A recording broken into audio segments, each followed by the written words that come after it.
First of all, good morning, everybody, and welcome you to a very special event this morning. My name is Gary Perinar, the Executive Secretary Treasurer of the Mid-America Carpenters Regional Council. I have the honor and privilege of representing over 50,000 union carpenters throughout the Midwest. So it's very nice that I was able to host this event, and we're going to have a lot of nice speakers, and we're going to have a great day today. First of all, this is an historic day, not only for the city of Chicago, but the entire state of Illinois. We had a project here many, many years in the making that under this leadership, under Mayor Lightfoot, finally brought it to fruition. And I can't thank her enough, her leadership, through the many years of trying to get a casino here in Chicago, but for whatever reason, it never came about. Her leadership on many issues are trying, okay? During COVID, a lot of things happened out of her control. She took a lot of heat for a lot of things that weren't her fault. But I think at the end of today, we can all leave here with something to be very proud of. And that's a casino in the city of Chicago that, like I said before, have been tried for many, many years, but for whatever reason never came about. I'd also like to thank my colleagues here, Mike Masaleo with the Chicago Cook County Building Trades, Bob Reiter with the Chicago Federation of Labor for his leadership in making sure that this new casino will be built by the hardworking men and women in the city of Chicago, the skilled labor that we bring to our developers and our contractors. Also, I'd like to,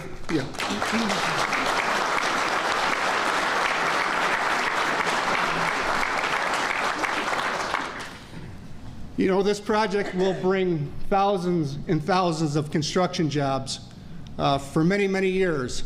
And after being built, it will bring thousands and thousands of permanent jobs to the city, which we need desperately during the coming out of the COVID and other things that we're dealing with. So all in all, like I said earlier, this is a historic day. I'm very proud to host this event. And with that being said, it is my honor and privilege to announce the mayor of the city of Chicago, my personal friend, Mayor Lori Lightfoot. Lori?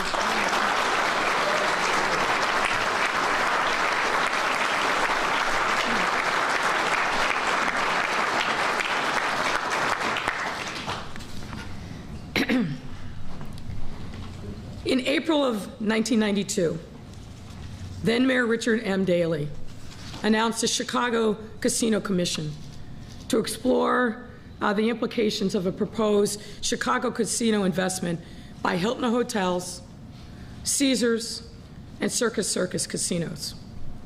The proposal was estimated to be $2 billion and projected to create thousands of good-paying union jobs. The head of that casino commission was James Kozad, a notable and well-regarded business leader of the time. The commission included other business, labor leaders and marketing experts, as well as lawyers.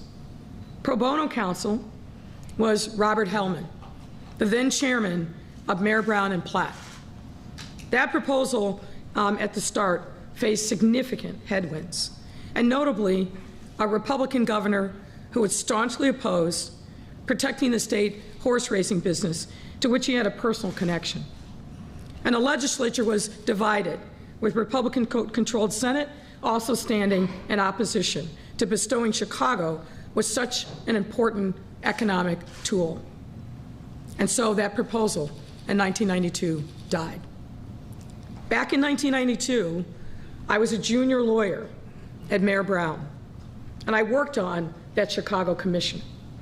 I don't recall much about my work assignments, but I do vividly recall the personalities and the politics involved. As I said, that $2 billion proposal went nowhere. And while Mayor Daley would try several other times over the years, there was no appetite at that time in Springfield to help Chicago. Well, the times have changed. And so 30 years and 2 mayors later, I'm pleased to announce that in 2022, we got this done.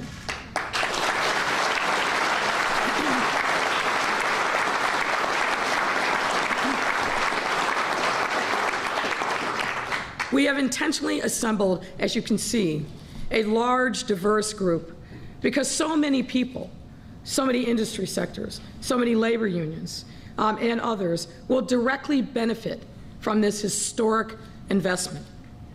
And joining me in this effort are city and business and labor and community leaders, more than I can name. But I want to say to each and every one of you, I am grateful to all of you and your leadership and your hard work. And we all know that our work has just begun. It's easy to see, ladies and gentlemen, why a casino is good for our city, especially after the economic fallout from the pandemic. A city casino signals to the world that our economy is on a strong path towards recovery, ready to develop new and lucrative projects that will benefit all of our residents.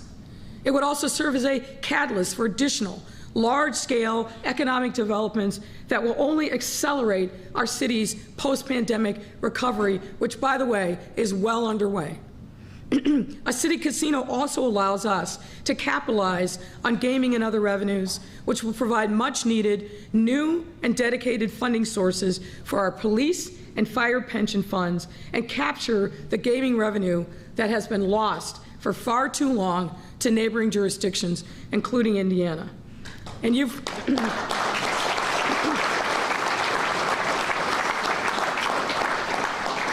I want those line of Illinois license plates that are queued up going to casinos in Indiana to be coming right here. And with due respect to the Hoosiers, Chicago money must be spent in Chicago.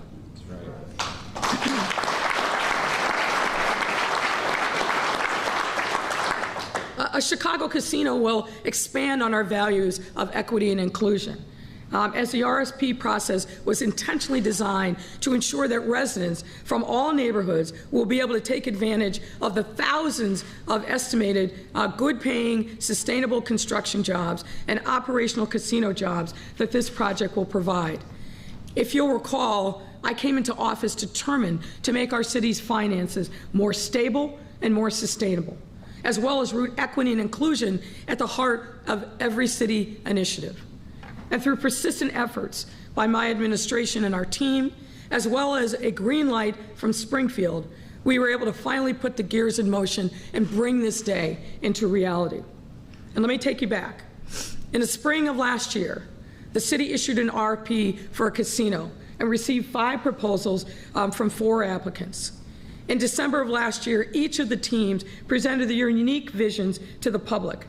They shared how their projects would become economic drivers for our city to catalyze growth. They responded to residents' questions about the benefits and inclusiveness of their visions. And they walked us through how their proposals would create what was our objective, a world-class, must-see experience that will draw visitors from all across the globe to Chicago. And then, following extensive reviews and refinements, 3 bids were selected as finalists: Bally's Tribune, Hard Rock 1 Central, and River 78. And after months of additional discussions and negotiations, including further public engagement, the evaluation committee selected the respondent whose proposal best met the city's core goals and would help us develop a casino-anchored resort complex that matches our thriving entertainment and cultural scene. I've accepted that recommendation, and I'm here to announce it today. While each of the finalists would have been great partners with the city, today I'm pleased to announce that the winning respondent is Bally's.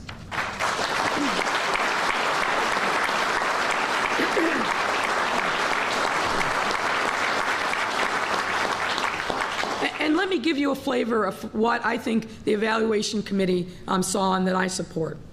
In addition to presenting the strongest financial offer to the city and the highest minimal capital investment, Bally's is also the only operator that does not already have a competing casino in the Chicagoland region. That's important. And their proposal met one of the core goals that we set in the RFP. Their team has negotiated a labor peace agreement, which was an essential and key requirement for this project to move forward.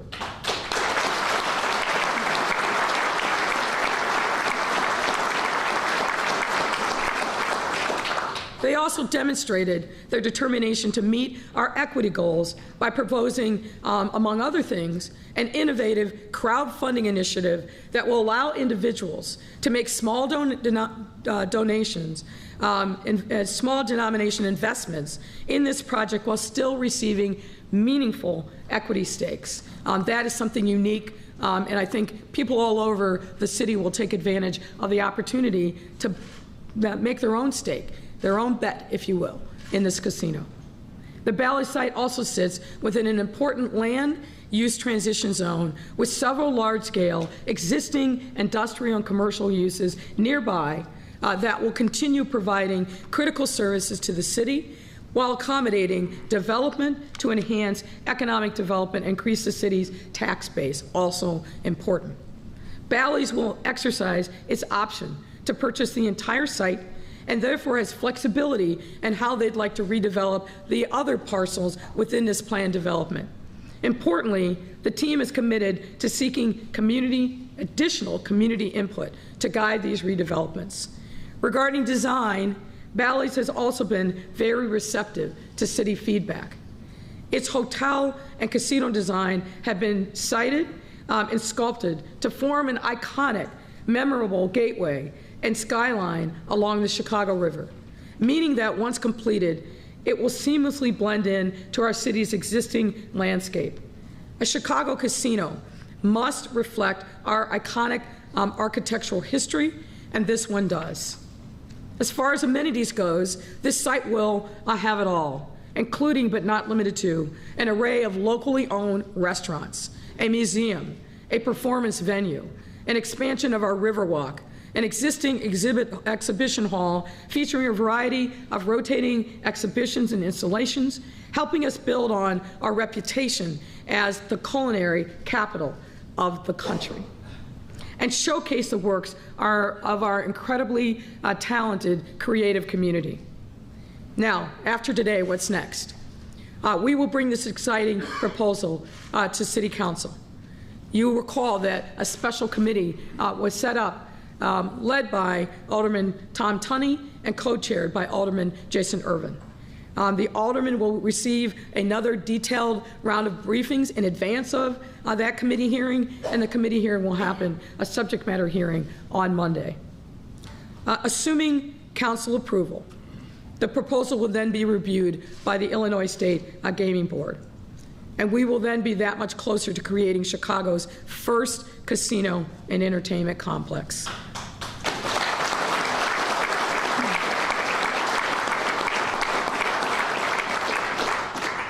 I have no doubt that the Bally's project, once completed, will be the world-class casino that we've all envisioned, that we've all dreamed about, and that this city deserves. We will ensure that our communities are able to thrive and reap the benefits of our post-pandemic recovery well into the future. And I want to congratulate Bally's CEO Sue Kim and the entire Bally's team on being selected to mark this important milestone in our city's history. I want to thank them for making a bold bet on Chicago and a willingness to collaborate to meet all of our goals and objectives. I also want to thank each and every RFP respondent for their efforts in putting together thoughtful, robust proposals and their strong belief in the future of our city. I personally spoke to each of the other finalists this morning to thank them for their work, thank them for their collaboration, and I'm confident that each and every one of the teams will continue to be a big part of Chicago's economic future. I also have to give thanks to the state and local leaders who have worked tirelessly to finally make this 30-year dream a reality. Now, I can't thank everyone, but I have to single out one person in particular, and that's State Representative Bob Rita. Bob, why don't you stand?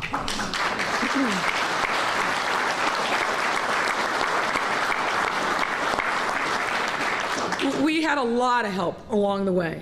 As you know, Bob is the champion of gaming in the House. Mike Lulewski is here. He did yeoman's work for us. I want to thank Kelly Cassidy. I also want to thank leadership of the House now, led by Speaker Chris Welch. I also have to thank our colleagues in the Illinois State Senate, led by President Don Harmon. I want to thank Leader Lightfoot and Senator Matty Hunter and the others in the Senate who were also helpful. We would not have gotten this done without building strong relationships with members of the General Assembly and making sure that we were being responsive to what they needed and really making the case why now, why this time. I have to thank our team, both in Springfield, but also the team in the mayor's office, led by Jenny Bennett, our CFO, and Samir Mayakar, our deputy mayor for neighborhood and economic development, and their respective teams who were huddled against the back wall and on this side. Man, these folks have worked their tails off. And they are deserving of our praise and appreciation, because we would not have gotten this far without their tremendous work and sacrifice, a lot of long nights, a lot of weekends, a lot of hard work, all in service of the people of this city. I also want to thank our labor partners who have been with us every step of the way. And you'll hear from Bob Ryder of the CFL, you'll hear from Karen Kent, and you'll hear from others. You heard at the beginning from Gary. Folks, this is going to be an incredible project for our folks in organized labor.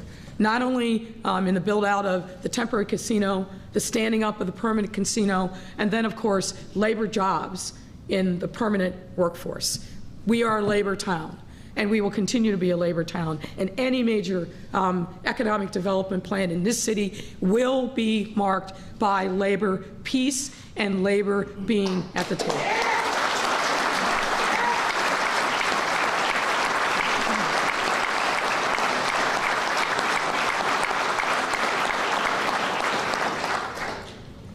And last but absolutely not least, I want to thank the community members who have been vocal and participatory in this process, as they should be.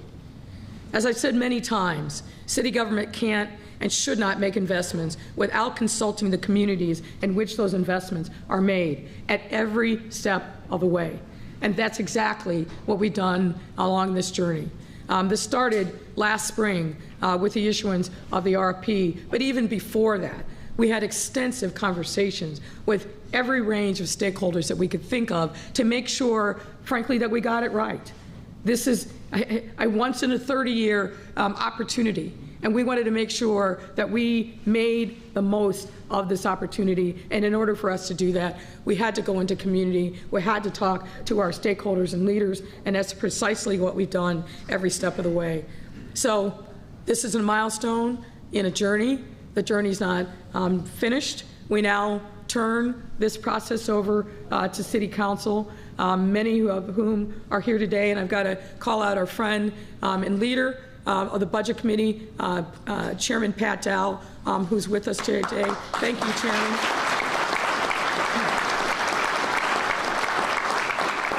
Alderman Cardenas is here, Alderman Sposato is here, of course, Alderman Burnett, who you'll hear from in a moment. But as I said, this is a team sport. It takes all of us, making sure that we are focused on what's important, blocking out the noise and getting the job done and delivering on behalf of our residents. I am beyond excited today, and I can't say enough about everyone who was involved. This is a great day to be a Chicago resident, a great day for me to be the mayor of this great city. And now, without further ado, I welcome Sue Kim of Bally's to the podium.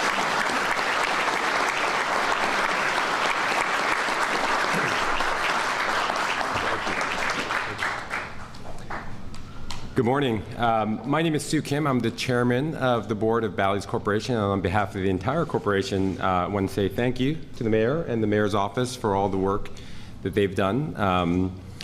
Look, in 1992, I was still in high school, filled with anxiety as to figure out what I was going to do in life and whether or not I was getting to college. So I guess it sort of worked out a little bit.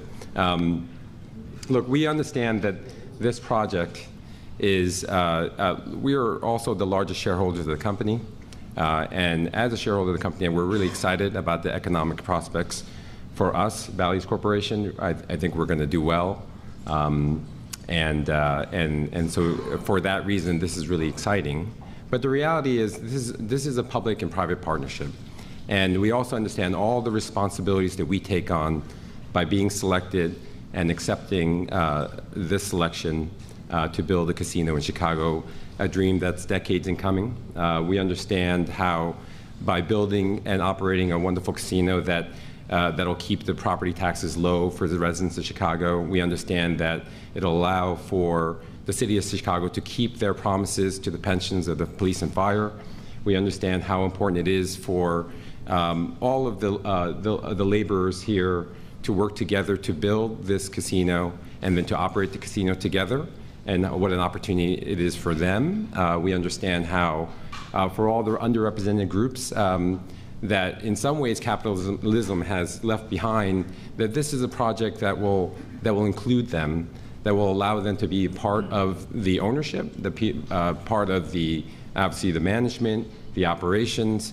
We understand all of the promises that this casino allows the city of Chicago to keep and the state of Illinois to keep, and we accept and bear those responsibilities. We're excited for the future. And understand that this is really just the first step. Now we need to go and take or make our case before the City Council. We're looking forward to that.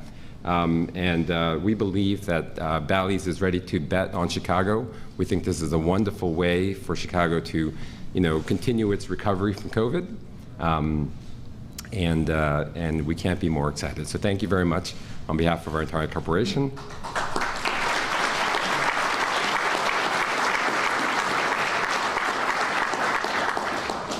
And it's my great pleasure to introduce Alderman Burnett. Thank you.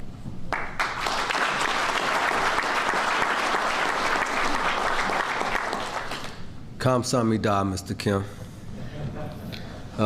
Good morning, everyone. I'm Alderman Walter Burnett. Now, it gives me a great honor and pleasure to be here today. The mayor was talking about 30 years ago. I've been alderman almost 28 years.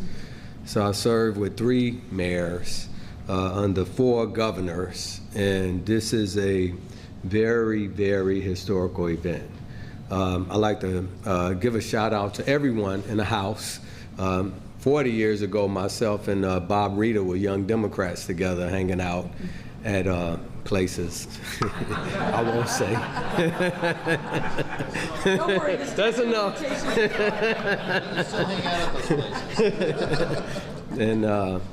And his dad was a great leader in the Democratic Party when I was a youngster, and mentored me also.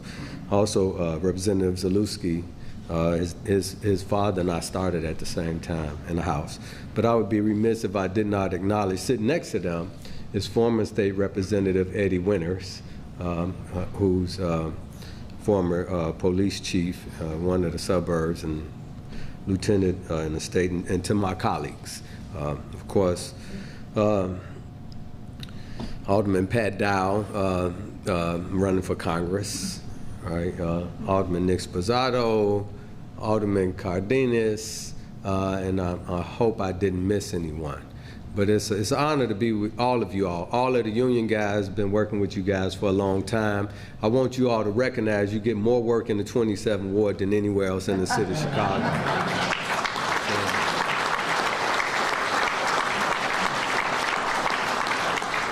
And that's only because I'm not scared, right? I'm not scared of progress. I think about the past. I see some of my homies here from Cabrini. We grew up in Cabrini, this area where this casino is going to go. We used to call it Ghost Town, right? We used to run through there. We used to first tell everybody we saw a ghost and run and hide and all that stuff. But we used to run around there and chase rabbits and throw rocks and ride our bikes before all of those residents even thought about moving to this area. And I grew up in Cabrini Green, right down the street from where this is going to be built, in the row houses on Cambridge Street. My childhood home is still there. It's just boarded up. And, I wasn't afraid of progress. I wasn't afraid of prosperity. When we had to tear down the former Cabrini Green high-rises over in the area, I wasn't afraid. Because I wasn't afraid, all of the people who live over there now live over there now. Because before that, they wouldn't even come to that area. So we helped all of them to prosper in that community and be able to live in the luxuries that they live in now. And that's because we weren't afraid, because we feel like we needed to do what's right and help progress and help people have a better place to live in the community. In this instance, I'm not afraid. I'm not afraid to have this casino to be built in our ward that's going to help our police and our firemen. They put their lives on the line for us every day. Every day.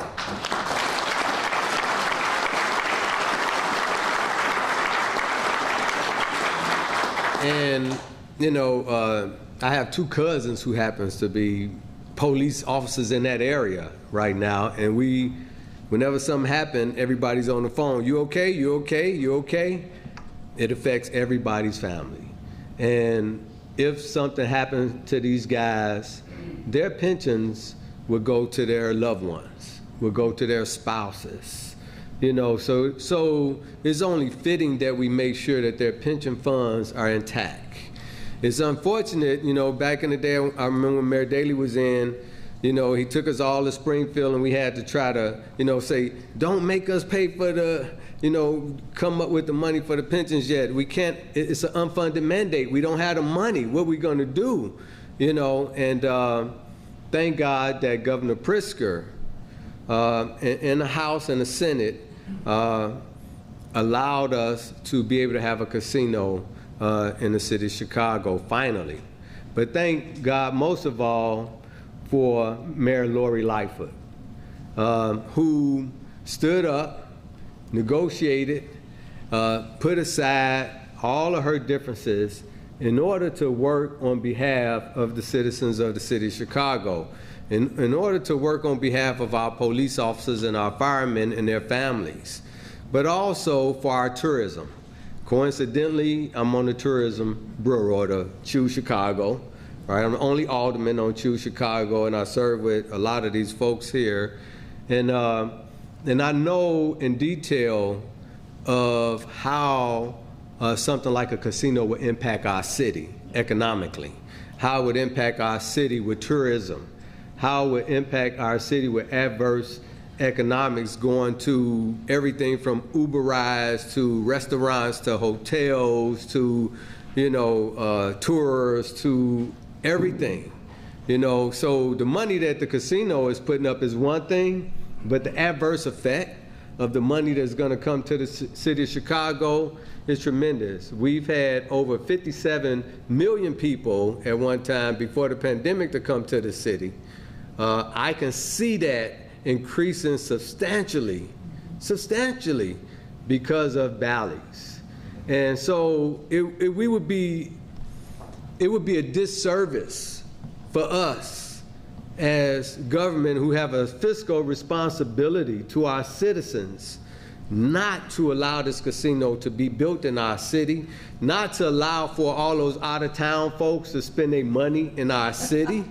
Right? It would be irresponsible of us not to have taken advantage of this situation, because one, who wants to pay more property taxes? I know I don't. I don't know about you, but mine's increased substantially, and I don't want to pay more property taxes. And so many more residents in the city of Chicago don't want to pay more property taxes.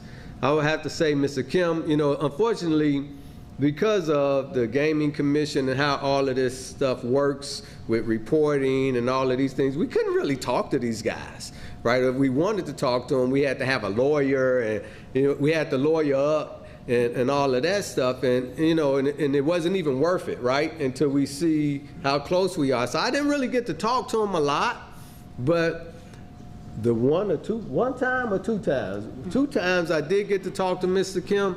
He got it. I told him, I'm from Cabrini Green. These are my homies. I need you to help my people.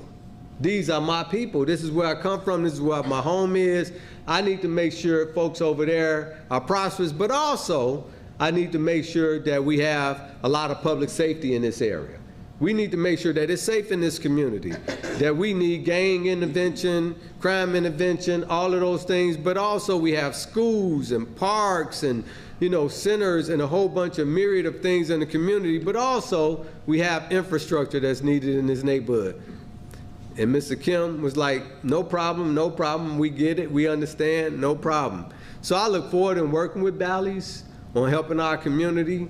I'm gonna advocate not just for Cabrini, because I don't just represent Cabrini, I represent a lot of communities. I'm gonna advocate for everyone in our neighborhood, whether they're black, white, Hispanic, Asian, to be a part of this, because this is not just about us, this is about the city of Chicago. So I wanna thank everyone that's involved. I wanna thank the unions for working out a deal with Bally's. I want to thank Bally's for working out a deal. I also want to commend the deputy mayor. I want to commend the finance group that we have over there, Jenny Bennett and all of them, for their negotiations. She may look like a sweet lady, but she's a rough negotiator, because here we go from come up with 25 million. Now we go on in, they come in the door with 40 million. Kamsamida. They coming in the door with 40 million, right? I mean, and she challenged everyone, they challenged everyone to come up with more money, and guess what, we got it. So this deal has, and this probably, from what I understand, this is one of the biggest deals in the country. No one else have made a deal like this in their city like we have in the city of Chicago. So I look forward to all of us being prosperous. I look forward to all of us being successful. I look forward to Bally's working with me in the community on making sure any and all of the issues that the community have, that we try to figure out a way to make it work. Thank you very much. I'm happy to be here.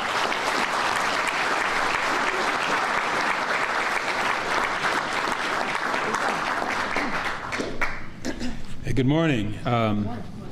Old Member Arnett, just thank you for your courage. You are fierce. And Mayor Lightfoot, for your courage, I mean, to take on really transformational endeavors like we're seeing today. So this is an exciting occasion. I just want to use my remarks to talk about Bally's, River West's, the urban design of their proposal, and how this amazing $1.7 billion project reflects the City of Chicago's priorities for design excellence and for innovation in urban placemaking. When we set out on this journey last year in April 2021, what we really aspired to do was to create a world-class arts, culture, and entertainment district that was anchored by gaming. We wanted to create a truly urban experience, and the RFP brief itself, we described multiple goals that would ensure that wherever this casino landed, above all else, it would embody the very spirit of Chicago. So the Bally's River West proposal did that, and much, much more. Firstly, the proposal creates, for us, a seamless integration with the surrounding neighborhood. There's a new street grid that they're bringing that connects to the existing street grid that connects to the surrounding neighborhood. Bally proposes also a mix of outward-facing amenities, restaurants, hotels, a theater, a museum, performance venues, and other amenities that provide a kind of engaging transition from the scale of a casino to the scale of adjacent buildings to the scale of the street grid that leads to public transit options. Additionally, very important, for our public life here in Chicago. They've created an iconic outdoor space that animates the riverfront's edge and also creates a 2-acre green park on the river's edge. So Bally's really emphasize the urban experience that we all know and love here in Chicago, creating continuous walls, engaging glass fronts, and building mass that understands where it is, its context. And we encourage them to do something very unconventional, to take the casino concept and to turn it inside out.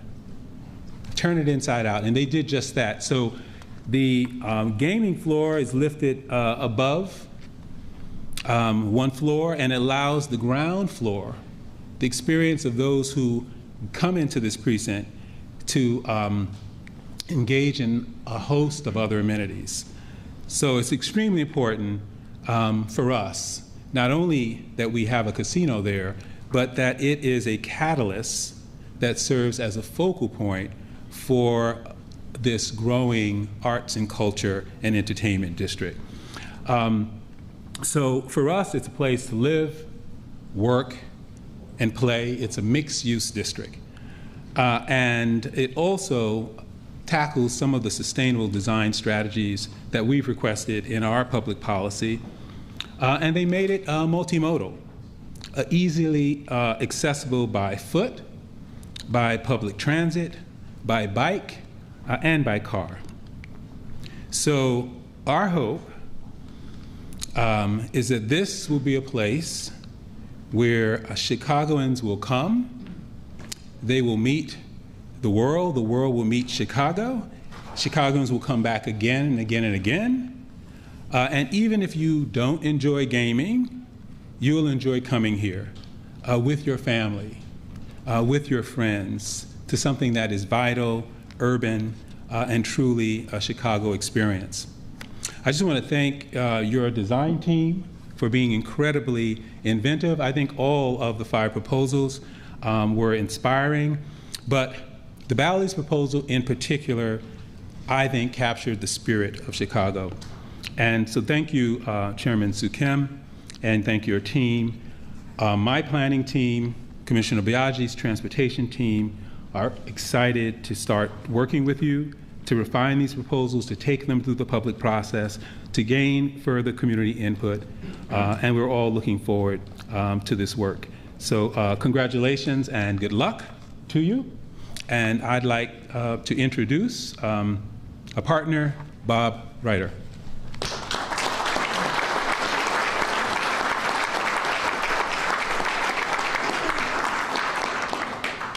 Thank you, Maurice.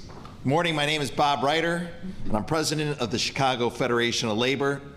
The CFL proudly represents 300 affiliate unions who in turn represent 500,000 working people across Chicago and Cook County. And one of the things, if you ever heard me say, in addition to Chicago being the hometown of the American labor movement, is that we represent airline pilots and zookeepers, and if I get ambitious, I work my way to the middle of the alphabet. But I know now that when I get to C, I can use casino workers. So I'm incredibly proud of them. I want to first thank my friend Gary Perinar for hosting us here today and always having the backs of working people. So thank you, Gary.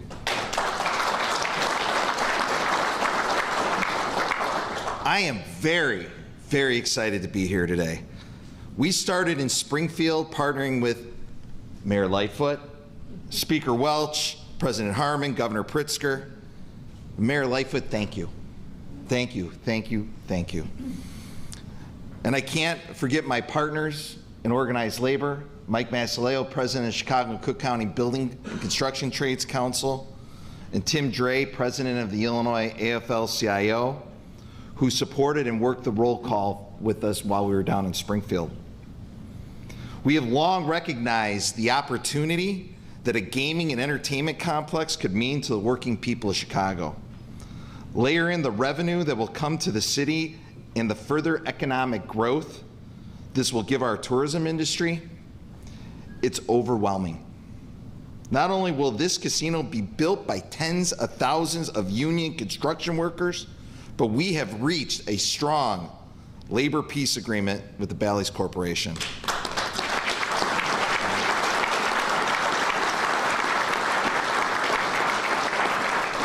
What does that mean? It means the attendant that parks your car, the dealer at the poker table, the server that brings your drinks, the stagehand that sets up the show in the theater, the engineer who keeps the building running. All those workers will have the chance to earn family-sustaining wages and benefits because of this agreement. Workers in the hospitality industry. And where do workers like that come from? Chicago's 77 neighborhoods. Chatham, Little Village, Austin. And if you walk around our hospitality facilities now with our unionized workers here in Chicago, which is the best in the country, but anywhere around this country, the hospitality industry is highly staffed by people of color and specifically women and immigrants. That's a big deal that we're giving those folks and expanding the shot that they get at the American dream that so many of us want to live every day.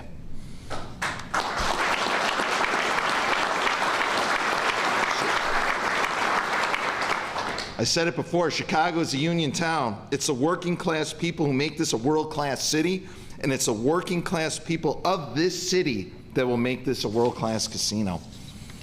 I'd like to thank the unions who worked hard to make this happen today, all of our building and construction trades affiliates, Teamsters Joint Council 25 and Terry Hancock, IATSA Local 2 and Craig Carlson, Unite Here Local 1 and Karen Kent, Operating Engineers Local 399 and Pat Kelly, United Auto Workers Union and Ron McEnroy. Those last 5 unions are the ones that are going to represent the workers as we get in the door and organize them to be part of this union-driven casino.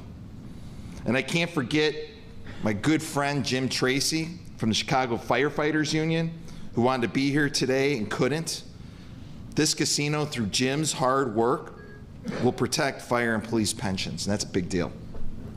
And I also want to thank my Deputy Chief of Staff, Andrea Kluger, who's been working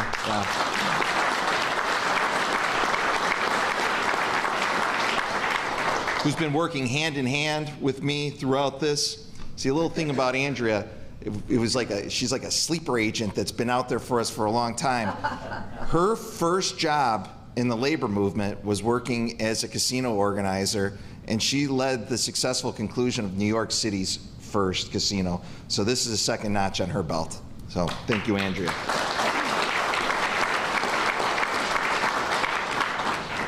So again, I'd like to thank Bally's for being a great partner, and we'd like to thank, again, Mayor Lightfoot and Chicago City Council members who've had our backs to make sure the working people of Chicago are not overlooked in this process.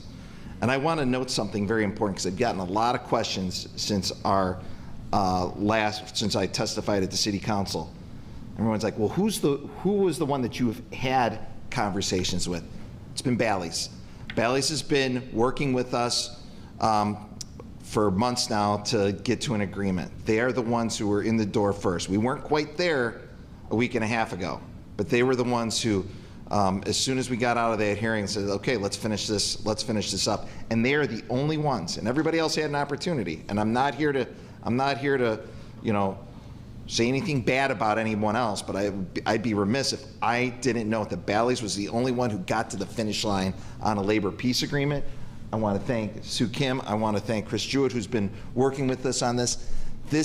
They came in, have engaged local partners on the operation and construction of this casino, and they recognize that this is a union town and that they're union in other cities, and that they wanted to hold true to their union values. So thank you guys for that. And like I said, the mayor's had our back every step of the way. Our friends in Springfield who are boots on the ground, who are here, our friends in the City Council. Mike Zaleski has been, and not to highlight him over anybody else, but on low-wage worker issues, I don't think enough people know this, but Mike's actually one of the people that I call to see if we can break through on those issues to help me figure out strategies to get to the legislature. And I think it goes unrecognized too many times what a role he plays as an advisor to us over at the CFL. So thanks, Mike.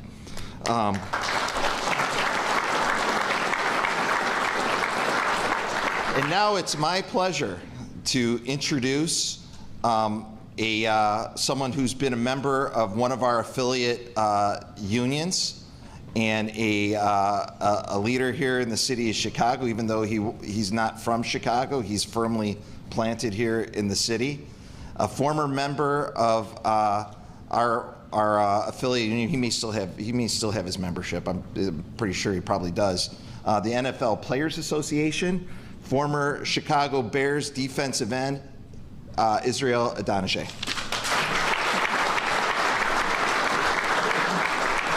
The only guy that makes me look small on the stage. Good morning, good morning. So before I came today, I made a commitment to myself.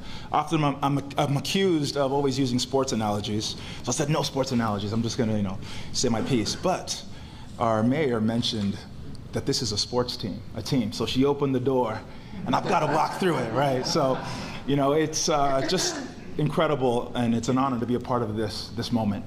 Very important moment, and I know the importance is reflected in the attention to detail that everyone in this room has shown. That importance is not lost upon anyone on this stage, right? This is an incredible opportunity for the city, and for me, to be a part of Team Bally's is just an honor and a privilege, and they've made a commitment not only to delivering on an amazing project, but they've made a commitment to also helping the city to win economically.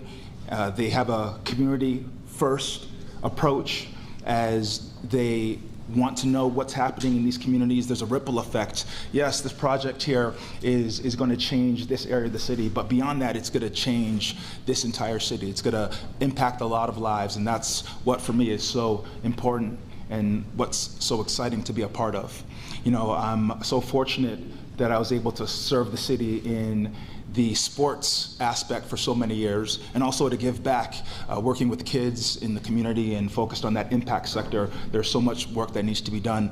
Bally's has that front of mind as well, and in building any team, right, vision is so important, execution is so important, and Bally's brings that. The city knows that, and it's because of the insight, the strength they have, the position that they're in, why that this partnership has happened today. And without a question, we're going to look to over-deliver.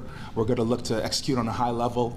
And I know it's been mentioned multiple times today, but this is going to be an incredible experience for the city of Chicago. But beyond that, this is going to be an incredible global experience that wherever you come from in the world, you're able to come to this casino and really just be blown away. So it's an honor, a privilege to be a part of it. I thank you all for your commitment to this project and what you've brought and bring to the table. And I look forward to just getting this off the ground. Also, the mayor mentioned that this is just the beginning. There's a lot of work to be done, and that's absolutely right? This is training camp. This is preseason.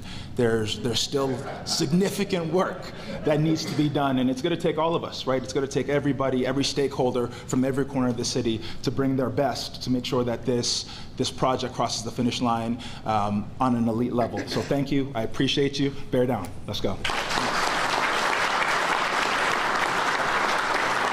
Let's welcome to the stage John Bosca. That's close enough. That's close enough. Good morning, everybody. I'm John Bosca. I'm from Neighbors of River West. So you understand, our neighborhood association, it covers the boundaries. On the north side, it would be Division. On the east side is the Chicago River. To the south is Kinsey. And on the west side, it is Ogden Avenue and the Expressway. Our neighborhood group has contracted over time, and the reason for that is because everything around us has boomed. The West Loop, River North, a lot of changes over in Ukrainian Village, Eckerd Park. All those areas have boomed. developers have looked at River West as being the hole in the donut. The reason for that is because there have been such large developments that were essential to the city. Businesses. Those businesses were and are Chicago Tribune, Prairie, Begain, Ganella was in the middle of our neighborhood. These are large tracts of land that were not available for development because they were providing jobs, essential services to the city. So as properties around that, those different businesses grew and they started to develop, we had to work hand in hand with the people who work there, own those businesses. Today, right now, we're looking at a huge change. We're not, as Alderman Burnett said, we're not afraid of change. And the reason for that is this. Alderman Burnett said that he's not scared. We're not scared. I'm not scared. The reason for that is this. We trust each other. Alderman Burnett has been working with neighbors of River West for over 28 years. I've lived in a neighborhood since 1988. The change that has gone on has been immense. You guys have all seen that. You've experienced it, especially the labor that is here, the buildings that have gone up. One thing for sure is that Chicago is a big, small town. We all know each other. We all work with each other. What's most important, though, is to be able to trust each other. Know who you're going to go and sit down with at the table. In this particular instance right now, neighbors of River West, we were the only neighborhood group to address the underlying PDs that are existing there right now. On the north side of Chicago Avenue, which we refer to as the insertion plant, that would be referred to as PD number 1399. To the south side, which is about 38 acres, that would be referred to as 1426. All the improvements that are there have been worked through with those developers that held those at the time. Most importantly are the traffic improvements. When we went through the PD process with Riverside and with Tribune and Phil, who is here, we worked through that. Most importantly, what we were looking at was for the throughput of the traffic on Chicago Avenue, as well as how to get traffic through the intersection of Ogden, Milwaukee, and Chicago, then ultimately get it onto the Kennedy. In that PD, we negotiated with Tribune and Riverside as $1 million to be paid for when their development gets started, that intersection would get the lights and the sequencing to be improved. When the south side of the Chicago Tribune properties came in, again, traffic was a huge issue. As the PD requires, we've asked that the developer put in all of those improvements first. Streets, signaling on the south side all the way up Halsted. Yes, well, why is that important? Because everybody's talking about traffic, congestion. Bally's has made a commitment to do that up on the front end of this. All that being said, I want you to know that throughout this process so far, it's been different from what we've done in the past. It's been different from the way that things have been done before. Automatic prerogatives has always been brought up. One of the things that we have to work through and will continue to work through is what that really means. What does that look like? So far, it's been great to work with Alderman Burnett, and he's been open with us, and same thing with Mayor Lightfoot and her administration. Again, it goes back to trust, working with folks. Also, too, one of the things that I do want to say about Bally's and how we were introduced to them, I think it's important. During the pandemic, City Church, which is right there at Chicago and Halsted, we were passing out food, boxes of food. Reached out to the alderman, said, "Hey, Alderman, how can we get more involved with the community?" He gave us a couple names, and sure enough, gentleman over here, John Harrell, he shows up with Terry, and next thing you know, we start giving them boxes of food. They help us deliver the food. We knew exactly what was going on. In addition to that, over time, what we were doing is we would take boxes down to the south side, Englewood, and then we would take boxes out to the west side. And we were really introduced to John Harrell and Black Men United there. And it was a partnership that got started out of need. People need food. Guess what? People still need food. We still need to continue that on. Bally's has participated in that. Bally's has shown up. Thanksgiving turkey giveaways, those things like that. So as we move forward, we've gotten to know who we're working with. Early on, we were introduced to Bally's. We were introduced to Chris Jewett through Dr. Harrell, as well as Jerry Lewis. Again, these are guys that we work with. We weren't strangers. We had already chewed a lot of dirt together. When Chris came over and sat down with us and talked about what they were planning, I have to tell you that he asked for a letter of support from neighbors of River West and support for this.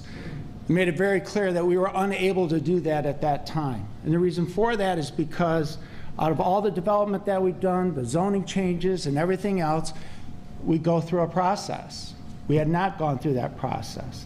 And today, to this point right now, we have not gone through that process, but we will. And we'll go through it with people who we trust, like Alderman Burnett. I have to say this. I have to say that right now, there's a lot of fear in the community. There's a lot of fear of what's going to happen. What's going to happen if a casino goes in there? What's going to happen, you know, with all the change? I think what we have to do is we have to lock arms. I think what we have to do is work together. Organized labor, obviously, they're part of it, but what we have to do is work together. And that means that we have to trust each other, to tell the truth, to be integrity with each other, and be able to work through it. This is much bigger than River West. We realize that. And that's why we didn't join other neighborhood groups shouting out and saying, hey, we don't want it, we don't want it, we don't want it. Long ago, I learned from Jack George, a zoning attorney. He said, John, everybody is due process. Don't frustrate that. Don't frustrate due process. We've always participated in due process. The developer deserves that. The community deserves that. So far, for what I've seen from Bally's, and especially Chris Jewett here, is that they're willing to lock arms and work through these issues, address these issues. They're real, and so are those fears. But what I'm not afraid of is locking arms with Alderman Burnett and other community leaders to work through those problems. I know in the coming days we're going to have a lot of work to do. Look forward to it. Later on this afternoon, again, we started another development, which everybody knows as a Salvation Army down there. We'll begin working on that. Everywhere in River West right now, everywhere, there is development that is planned. And it's good to work with people who you can trust and who you can work with. Thank you. Thank you.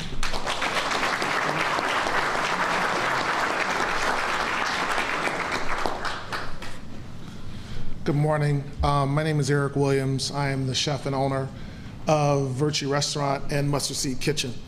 I'd first like to thank Mayor Lightfoot for her vision and her tireless effort to push this thing forward.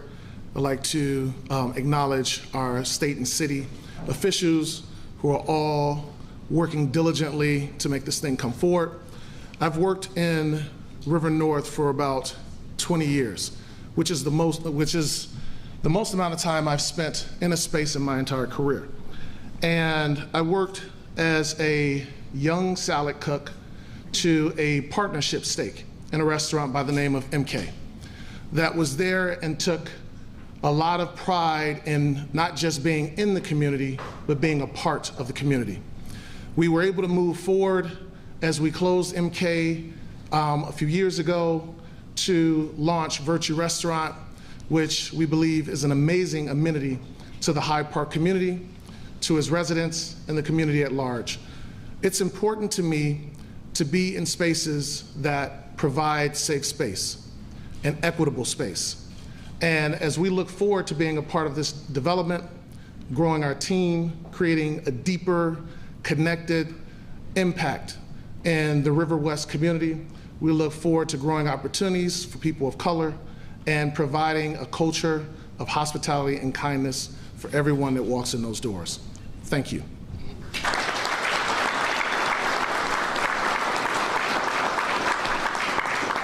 I'd like to introduce to you Jackie Gomez.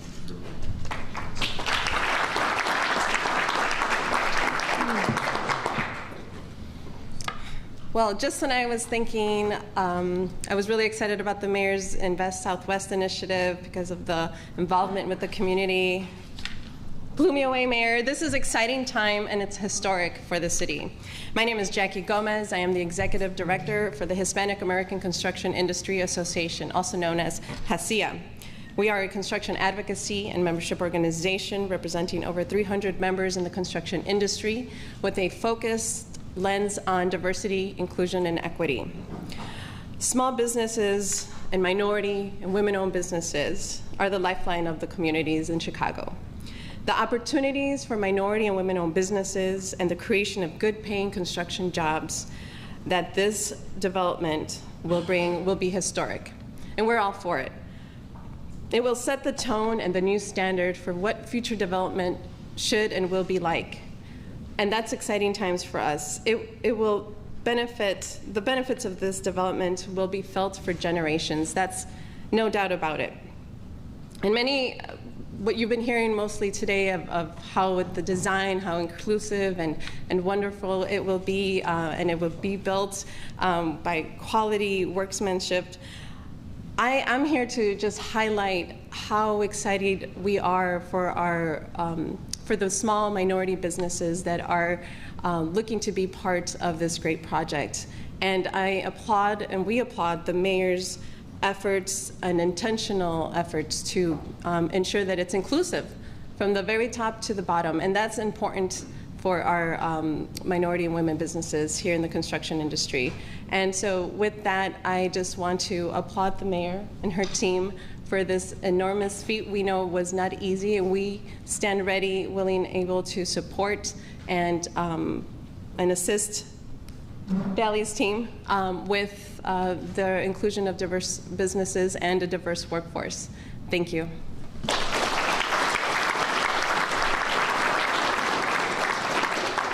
I will now introduce Esther Morales.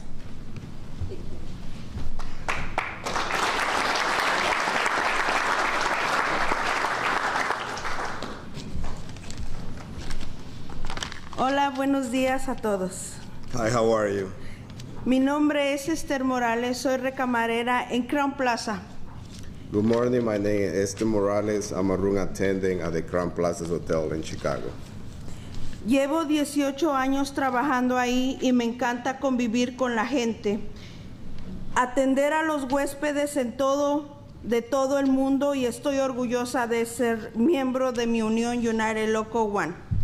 I have worked there 18 years. I love meeting with people and welcome guests all around the world. I'm proud to be a member of my union, United Local 1. Vivo en la villita con toda mi familia. En el tercer piso está mi mamá, mi papá y mis 2 hermanos. En el segundo vivimos mi esposo y yo. Y en el primer piso vive mi hermana mayor y mi cuñado y sus 2 niñas. Mi mamá es dueña de todos nosotros y nosotros la ayudamos a pagar todos sus gastos. I live in a little village with all my family. On the 3rd floor are my mom, my dad, and my brothers. On the 2nd floor, I live with my husband. And the 1st floor, I live my big sister, my brother-in-law, and their 2 daughters. My mom owned the building, and we all help together to pay the costs. Gracias a mi unión tengo trabajo, me permite mantener a mi familia y ayudar a mis padres. Thanks to my union, I have a job. It let me support my family and help my parents. Pero la pandemia ha sido lo más terrible que yo he visto, y gracias a la unión tenía aseguranza durante toda la pandemia. But the pandemic has been the worst thing I ever seen. Thanks to my union, we'll be able to have health insurance the entire year. Las trabajadoras como yo merecemos buenos trabajos con un seguro médico accesible y de alta calidad. Workers like me deserve good job with affordable and high-quality health insurance. El Casino de Chicago creará oportunidades para cientos de trabajadores como yo. The Chicago Casino will create opportunity for hundreds of workers just like me. Gracias al alcalde Lightfoot, al ayuntamiento por apoyarnos y sí se puede. Local Thank 1. you to Mayor Gracias. Lightfoot and the Chicago City Council for support us and sí se puede. Thank you for very everything. much. Thank you.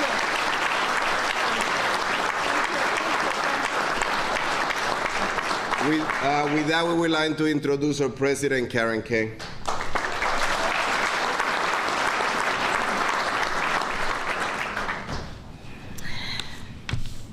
Good morning. My name is Karen Kent. I'm the president of Unite Here Local 1. In 1992, I was an organizer assigned here in Chicago, and I was organizing, signing up people at the Sheraton, and there were rumors about the casino opening in Chicago at that point in time. So it's all kismet. I'm the president of Unite Here Local 1, Chicago's hospitality union. The hospitality workers we represent are women, immigrants, and people of color. And hit hard by the pandemic, many of them are still laid off from the union jobs they left in hospitality. Jobs that they loved, jobs that paid their family's mortgage on their homes, jobs that supported first in family college students, jobs that paid for family health care and provided family coverage for children from delivery to vaccination to graduation. Today, 26 months after the pandemic first shut down our city, there remains a good job shortage. In hospitality, too many of our good union jobs have disappeared, and many working people have been left waiting for the opportunity to go back to a good job like the one they left before the pandemic. That's why I'm delighted to say today that hundreds of bartenders, servers, housekeepers and cooks, baristas and bellmen and bussers will have a shot at a good job at Bally's Chicago Casino.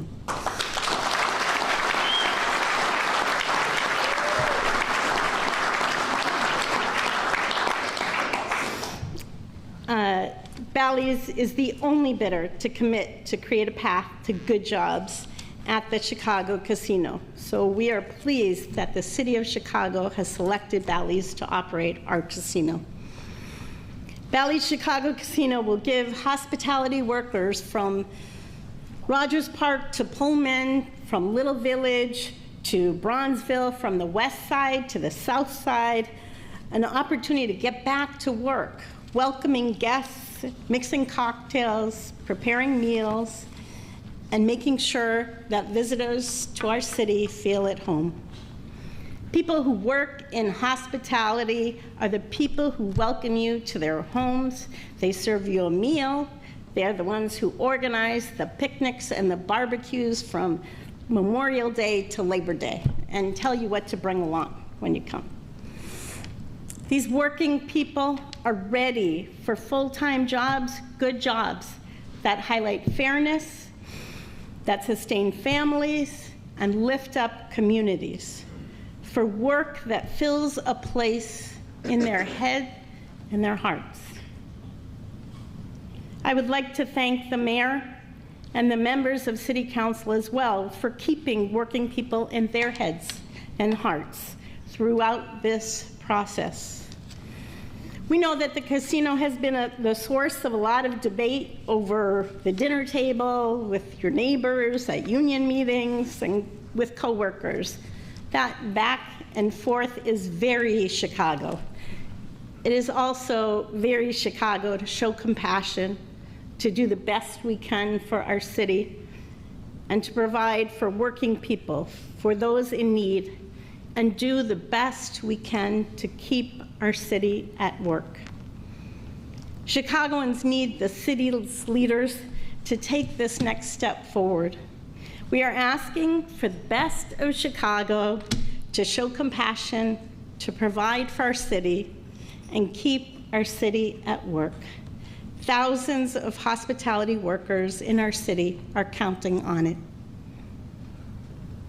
I want to thank again to Mayor Lightfoot, who's been especially mindful of the needs of hospitality workers at the beginning, throughout, and during the whole pandemic. And the members of the mayor's team who put in so much work, and the members of City Council. To the Chicago Federation of Labor, I'm going to get verklempt. To the Chicago Federation of Labor and the Chicago Building Trades, we thank you. We are filled with love and pride and honored to be part of the Chicago labor movement with all of you. Without all of you, our union would look very different today. We are fortunate to have a labor movement that believes in lifting all boats and that leaves no one behind. I'm so grateful to the mayor, to labor, to all of you. Thank you very much, and I'm looking forward on behalf of our members to doing this casino together. Thank you.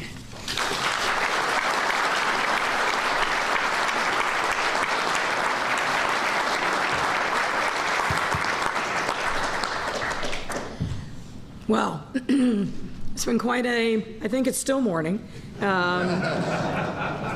But you can see that this is a really big deal for so many. That's why we thought it was important to have it here. That's why it was important that we had the speakers that really, I think, represented a cross-section of folks that are going to benefit by this incredible investment. And again, I got to thank our friends in Springfield. I have to thank our friends in labor. Hospitality and tourism are also in the house. Sam Toya from the Illinois Restaurant Association, Sam Sanchez, our board chair, and Choose Chicago, led by board chair Glenn Eden. We have a lot to be grateful for in the city of Chicago, and this is just another reminder of that. And with that, I'm happy to take your questions. Thanks a lot, Mayor. Appreciate it. Members of the media, Asha and I will bring down the mic to you just because of the number of reporters. Please be aware that we're going to provide one question per reporter. We'll try to get to all of you. We'll start with Mitch from the Sun-Times. Mayor, last week the special City Council Committee on the Chicago Casino met. It's the only meeting that that committee had. I know some aldermen expected it to have more input on the selection.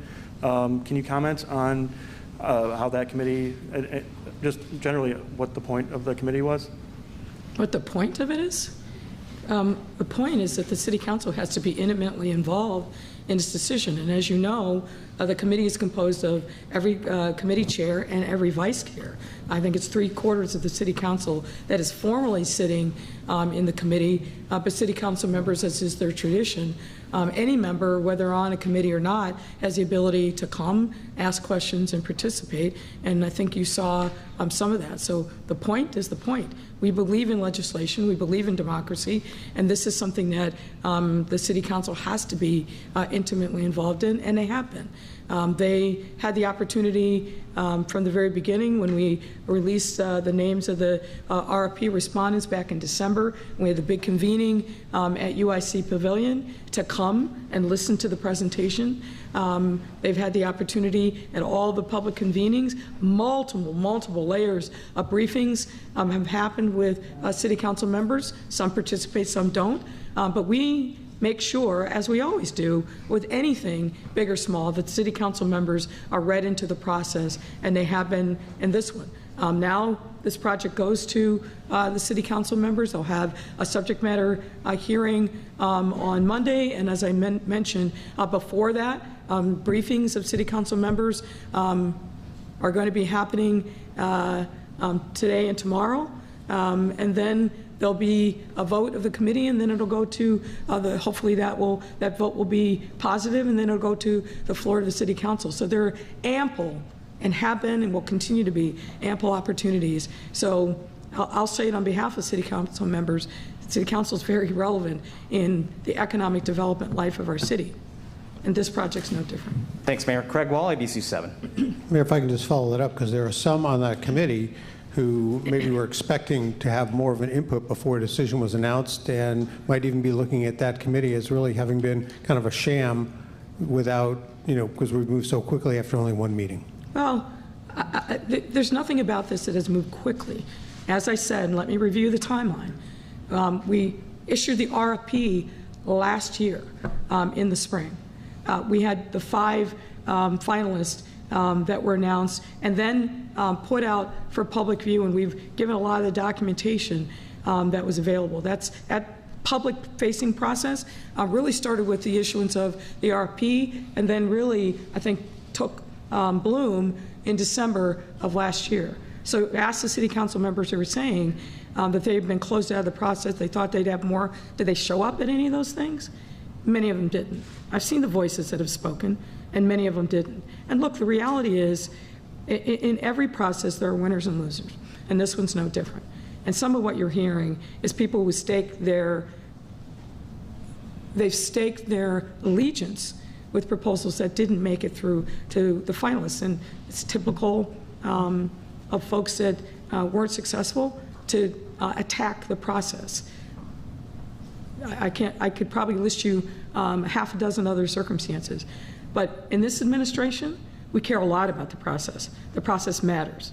Transparency, engagement, inclusion matter. They're not just window dressing for us. So there's been ample opportunity for any member who wanted to be engaged and understand the permutations of this process. That's precisely why we named the committee when we did, so that they would have representation and direct liaison with the mayor's office team.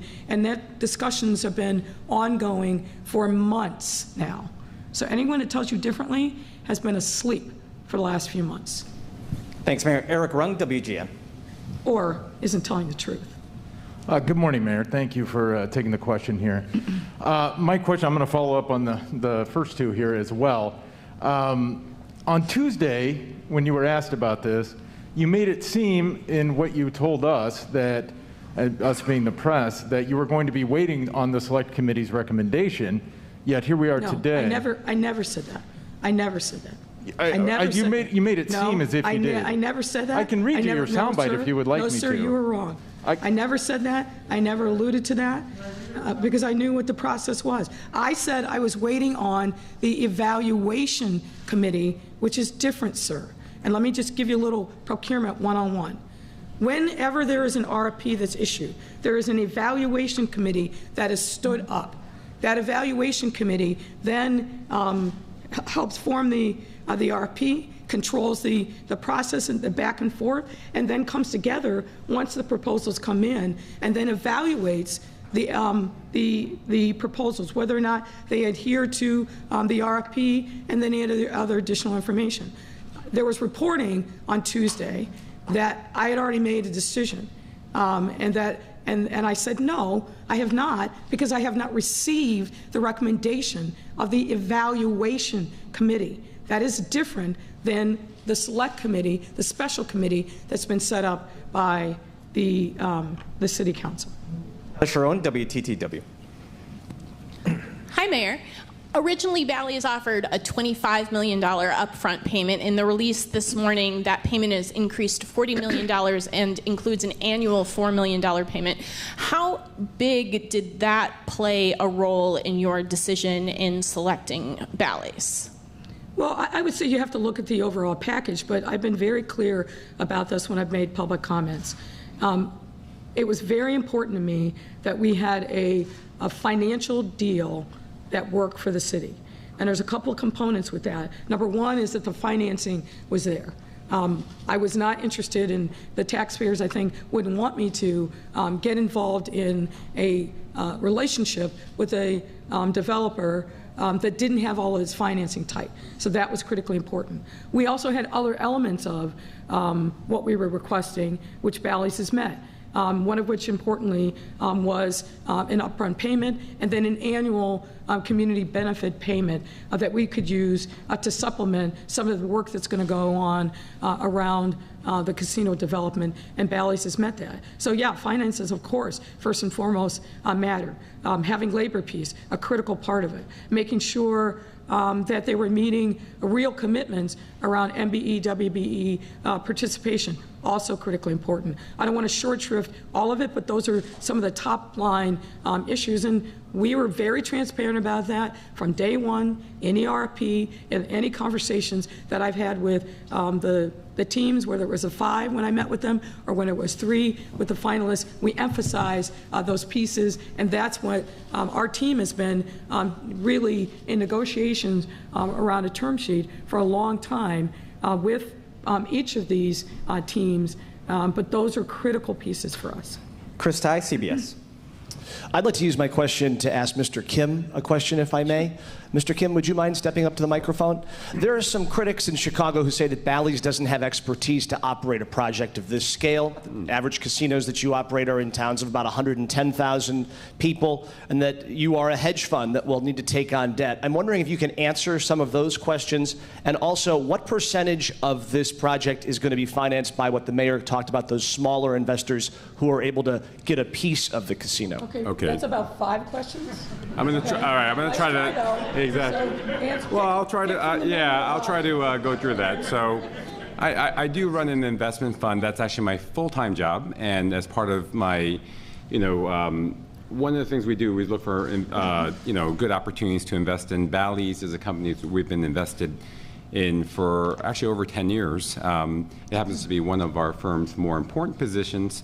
My work on as chairman of the board is really actually volunteer work, and what I do is to make sure that our money that's invested in Bally's is invested in a way that's consistent with our firm's, my own firm's values, and make sure that, again, the goal is to protect our investors' money and make it grow, but we have to do that the right way. And I think you can see that we've been very conscientious about the way we've approached development opportunities to make money for our shareholders.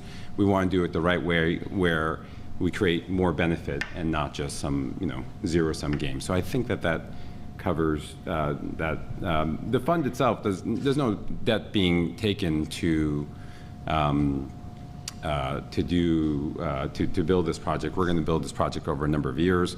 We actually, are one of the reasons why we are maybe the fastest growing casino company in America is because we have a very solid balance sheet. We're able to invest in ourselves, invest in new projects, and I don't think that this is going to take some special amount of borrowing. Sorry, what was the first question again? It was a ball of mud that he was throwing. No, it's okay. It's okay. Yeah. No. Oh, yeah. Oh, okay. So in terms of the small investor options, again, this is something that, again, everything that we've done here, we've listened to the city. I think that, look, the city ran a tough, I think a very tough process. They asked for a lot.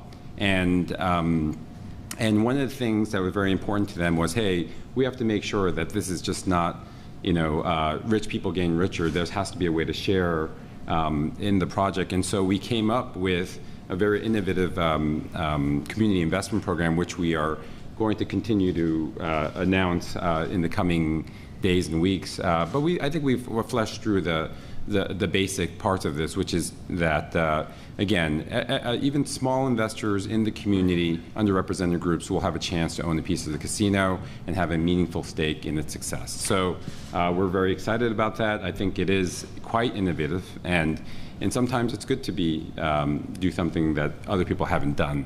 In terms of our experience in managing casinos, actually, it's actually really interesting. Our first casino, the first casino that is actually the core of Bally's, is our property right outside of Providence, Rhode Island. That has close to 5,000 gaming positions. Actually, versus the other bidders, I think it's larger than any of the other casinos that they run in terms of size and scope and scale. So I don't know. I think we, I don't doubt our ability to both build and operate this casino. Thank you very much. Alice from the Tribune. Hi, Mayor. So what do you make of two neighboring aldermen, Hopkins and Riley, who are not on board with the location and say their residents aren't either? And are you concerned about going forward without them on board? No. Not concerned at all. You know, we have and we will continue to engage with city council members. There are going to be some that will vote no, and that's how the world turns. But I'm more than confident that we will have a good, solid majority that says yes to our residents, that says yes to economic development, and as Alderman Burnett said, aren't afraid of progress, aren't afraid to make investments that inure to the benefit of all of our residents, aren't afraid to make an investment in our police and fire pensions, and aren't afraid to put union members to work and make sure that we are building a strong economic future for our city.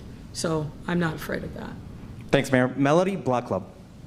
Hi, Mayor. I already see that there's a town hall scheduled for next Thursday, May 12th, following the announcement today. And I spoke to some community organizations that their perspective was that based on the special committee meeting in late April, that these community meetings would happen prior to a final decision. So I'm just curious what your message is to some of those groups that feel a little blindsided by the announcement this morning. They are happening before there's a final decision. The city council's got to vote. That's the final decision. All right, moving to the back with Mariah, WBEZ. Oh, thank you. Hi, Mayor. Hi there. When proposals near Chinatown were still on the table, community members... I'm sorry, I didn't hear the first part. When proposals near Chinatown were still on the table, community members there expressed concerns about gambling addiction among their residents. That's obviously not a concern that's exclusive to a specific area. It's been a large issue at the state as Illinois expanded gambling. Would you consider allocating any tax revenue from the casino to gambling addiction services in Chicago, or do you have plans to increase those services and find funding for Chicagoans as the casino opens? Well, whenever there's gaming, and as you know, there's been gaming in our state now for quite some time in a variety of forms, and gaming addiction is real, and we are absolutely mindful of it. We provide supports now, and we'll continue to provide supports in the future. And I know Bally's understands that concern and shares our values in making sure that we provide services for those for whom gambling addiction is very real. Mayor, we'll go all the way to the back. WLS, Mallory? It looks like she's got a follow-up. Okay. Specifically, do you plan to increase funding as part of this? That is something that we were definitely looking at from the city side, and I know Bally's is also concerned about that as well. Thanks, Mayor. Mallory, WLS. Thank you. I can see We'll go all the way to the back. Can you see me? I just had a question for you in regards to now that you have a casino picked, and that's an item off of maybe a bucket list for you. Can we expect you to announce your re-election for a second term here soon? Not today. No, not today. I'm not going to step on the news of this great day, but yeah, I've told you it will come soon, and it will come in an appropriate way. But I'm really focused on doing the job that people elected me to do. And I know it's a topic of great fascination for the media, but I've been very clear about what my plan is. So it's just a question of saying it out loud in a public way, and we will do that. Thanks a lot, Mayor. That's a wrap. Have a great day, everyone.